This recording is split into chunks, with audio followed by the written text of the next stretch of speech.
Welcome to This Week in Nerf, your source for first-party, third-party, and community Nerf news. I'm Adriana, and Michelle is super sick this week, so we're going to keep this short to give her a little bit less to edit. I'll be honest, I love gimmicky blasters. I own a lot of nitro blasters to play with the cats. I love this tiny secret shot.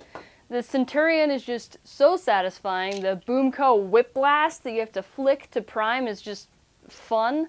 But the Wasteland Raider might be a little much. Aesthetically, Worker's new break action pistol is awesome. The Wasteland Raider has such a unique feel to it. Everything is oversized and chunky. It looks like a really nice grip, and I love the colors. The function's similar to the Light-Take mortar launcher, but contained in a much smaller package. The propulsion method is all contained inside the shell itself. Unfortunately, I don't think we'll be seeing many of these on the battlefield. It's a whopping 6 steps to fire a single dart. Do the break action thing, remove the shell, take the little ramrod thing out of the handle, prime the shell, load the dart, load the shell, close the blaster to finally be able to fire. I don't see our community latching onto this in the same way we did with the Hurricane, and it might be too complex for a lot of kids. But I can totally see LARPers latching onto this and using it like a flare gun. My hesitance isn't just because of the complex function of the blaster, but also because it's more than twice as expensive as the Hurricane. Currently being sold by Chinese retailers for $40 to $50 US, depending on where you look. A few weeks ago, we had Valor on the show to talk about the MHP Turkey. It was the semi-auto mini flywheel Wild West looking pistol from Heath Heel and Zachary Deckman.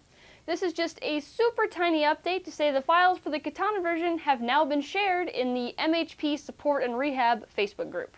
So you can make your own. Sort of. It's probably important to mention that Heath's exact words were, "Welp, my turkey worked, so have at it." It's definitely going to be a challenge to put together with no hardware list or instructions. MHP is sort of the opposite of Captain Slug, where Slug optimizes his things to be built by others, and MHP just says, "Cool, it works. Good luck." But I just want to give his group a little shout out and mention that I love watching projects like these develop so that I can bring you guys updates, and the members are pretty helpful in the comments.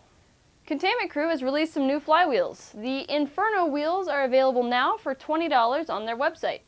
They have some decent concavity, unlike the almost flat Cyclone wheels, with flames if that's your thing.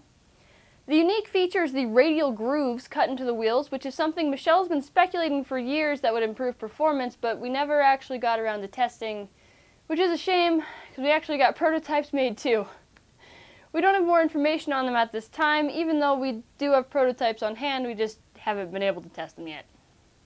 Now, I can hear some of you saying, "What's the point of having cool designs on wheels? It's not like we can see them anyway." Well, that's where you're wrong.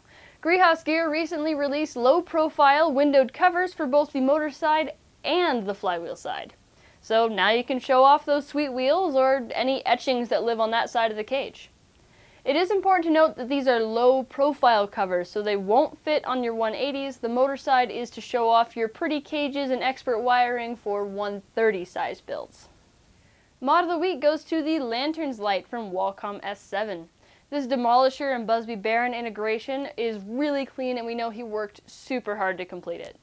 In the dark, that glow is dope, and I know the paint was a pain in the butt, but it turned out so crisp and gorgeous. Using the Modulus stock to hold the battery was pretty clever since it already has that handy-dandy door. Overall, great work, and I'm really happy that you powered through and finished it. Mod Bros takes Video of the Week with their 200 FPS Alpha Trooper video.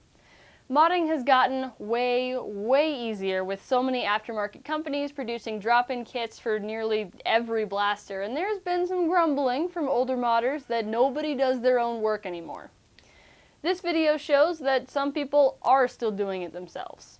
All the internals in this blaster are totally handmade.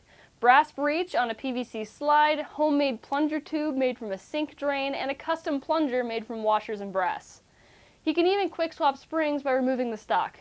This just proves handmade mods aren't dead yet. And that's all we got for this week. If you would please drop a comment and tell Michelle that she did an excellent job editing this video. That would make me so happy because I'm sure it's still better than whatever I could have done. Thank you. Bye.